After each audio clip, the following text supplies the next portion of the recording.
我係 Mira， 我要同大家宣布，我考到車牌啦！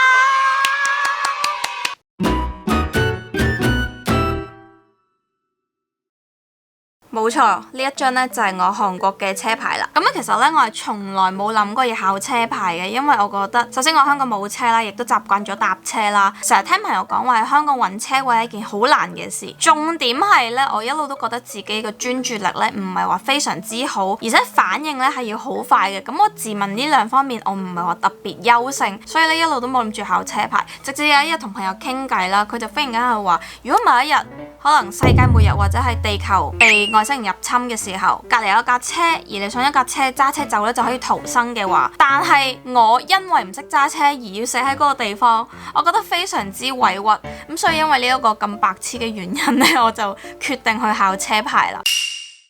咁所以跟住之後咧，就上網去查有關喺韓國學車嘅資料啦。咁發覺咧，韓國學車咧係大概差唔多30萬嘅 won， 即係港幣大概2100蚊左右就學到噶啦。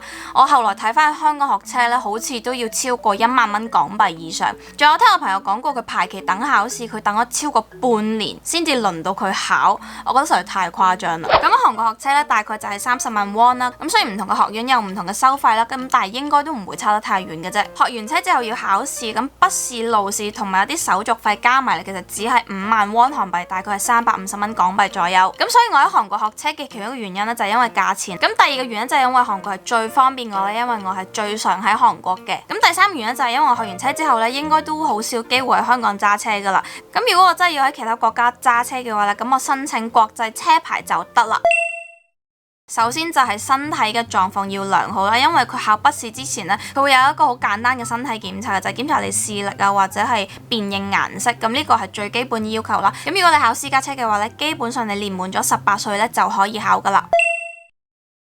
咁以前外國人喺韓國考車嘅時候呢，係需要外國人登錄證，即係韓國嘅身份證嘅。咁但係而家呢，就冇咗呢個要求，所以外國人呢係可以拎住本護照呢就可以去考噶啦。咁至於唔識韓文嘅人呢，你都可以用中文或者英文去考嘅。筆試同埋路試呢都會設有唔同嘅語言。咁我自己就係用外國人登錄證去考嘅。咁其實呢，呢個車牌嘅上面呢啲資料呢，就係你身份證嘅資料。咁所以好多韓國人呢，考完車牌之後，佢哋都直接唔會帶身份證，淨係會帶車牌出街。咁好多時飲酒或者去一啲地方係要檢查你成年未嘅，咁你直接俾車牌呢，其實就可以通過噶啦。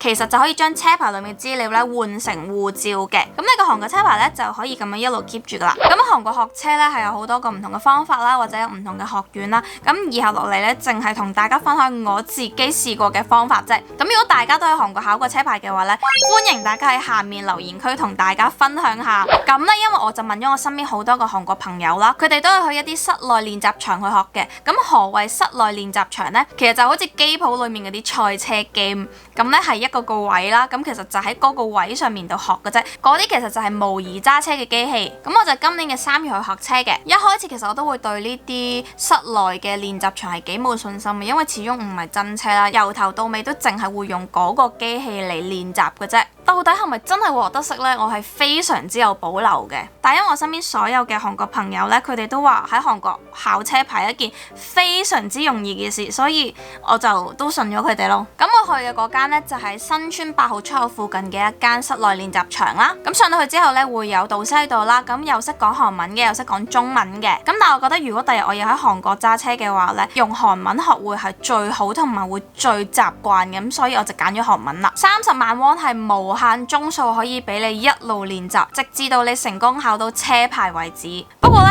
我記得我好似用咗2-3日呢，老師就叫我去考試咯。咁但係導師話咧，筆試有啲常識，所以佢叫我考試前一日咧，我係咁意睇下啲題目咧就 OK 啦。結果我真係相信咗佢啦，我真係咁意睇咗啦。因為考試題目咧係有好多份嘅，咁我咁啱抽到嗰份咧就係好多數字題，即係譬如公路上面咩最高限速係幾多，或者係如果做咗啲咩行為嘅時候罰款係幾多，咁100分裏面60分咧就會合格噶啦。我啱啱好係59分，咁結果咧我就要第二日再去考筆試啦。咁但係咁啱好彩咧，第二日嘅筆試咧全部都係常識題，咁我就非常之高分83分。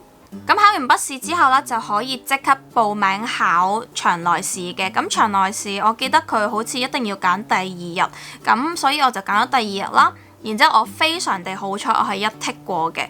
咁其實我覺得場內試唔算難嘅，但係最緊要就係時間啦，因為佢係會有限時嘅，你一定要喺限時內做晒所有嘢，冇被扣太多分呢，你就可以合格去考場外試，即係出面嘅路試噶啦。然之後合格咗場內試之後啦，就即刻報名去考路試啦。咁路試又係好似隔2日定3日之後先有位，其實就係睇翻你報嘅嗰個時間有冇位咯。如果有位嘅話，就可以即刻考噶啦。咁路試呢，其實我就考咗3次。咁因為路試其實係會有4條路線俾你揀嘅，唔係俾你揀，係佢 random 咁樣抽啦。其實咧喺考路試之前咧，我已經喺個室內練習場度練咗好多次，因為個室內練習場咧其實都會包含晒所有成個首爾考試場嘅會考嘅路線咯。咁我練咗好耐啦，咁但係因為我始終冇揸過真車，所以第一次揸車出去出面嘅時候，我係非常之緊張啦，所以我好多嘢都冇做足，所以咧就大扣分，所以我就合格唔到啦。咁第二次嘅時候呢，其實我係幾乎都完成晒成個路線噶啦，我係好似冇被扣分，我係非常之靚仔咁樣準備翻考試場啦。咁但係咧，因為我哋翻考試場嘅時候，我哋有一個位係需要轉右先翻到去嘅。咁喺韓國呢，如果轉右嘅話，前面紅燈嘅話呢，就可以過嘛。咁但係因為之前有考生呢，就係喺右轉嘅時候呢，佢發生過意外，咁所以因為嗰次之後呢，考試嘅時候呢，全部都需要停一停之後先可以右轉，但係我完全忘記咗呢樣嘢，所以我就因為呢一個失誤呢，又唔合格啦。咁所以呢，我就要考第3次啦。咁第3次嘅時候呢，非常之順利啦，轉線又轉得非常之好啦，燈又非常之 OK 啦，加上條街呢係冇乜車嘅，運氣其實都相當之重要，所以呢，就係大成功。咁所以大家如果係有預感可以成功過關嘅話呢，就記得要帶一張你嘅相啦，因為呢，佢話你 OK 之後呢，就可以即刻去整車牌噶啦。咁拎到車牌之後呢，就隔離就有個 counter 係整國際車牌啦，咁我就順手就整埋。咁以上呢，就係我喺韓國學車嘅經驗啦。我由0到拎到車牌嘅時間係唔使1個月，對我嚟講係非常之快嘅一個過程啦。但係對於韓國人嚟講呢，我已經係非常之慢㗎啦。最快係可以1個禮拜內就拎到車牌咯。所以其實我之前有聽過好多外國人話嚟韓國用1個時間就考到車牌，然之後就將佢換做佢自己國家嘅車牌。其實我覺得呢件係一件非常之危險嘅事，因為好似我咁樣，我用1個月都唔使嘅時間就拎到車牌，但係我實際上有好多嘢都係唔熟悉，甚至乎其實我真正揸車嘅經驗我都係得嗰2-3次，所以我覺得如果你話喺韓國考到個車牌，然之後我就可以揸車，呢件事係絕對錯嘅。雖然考車牌嘅過程咁快啦，咁但係其實大部分嘅人呢都係會考完車牌之後揾一個有經驗嘅師傅或者係朋友練翻咁上下時間嘅車，先至會自己揸車。咁我知道喺香港都會咁樣揾師傅練車啦。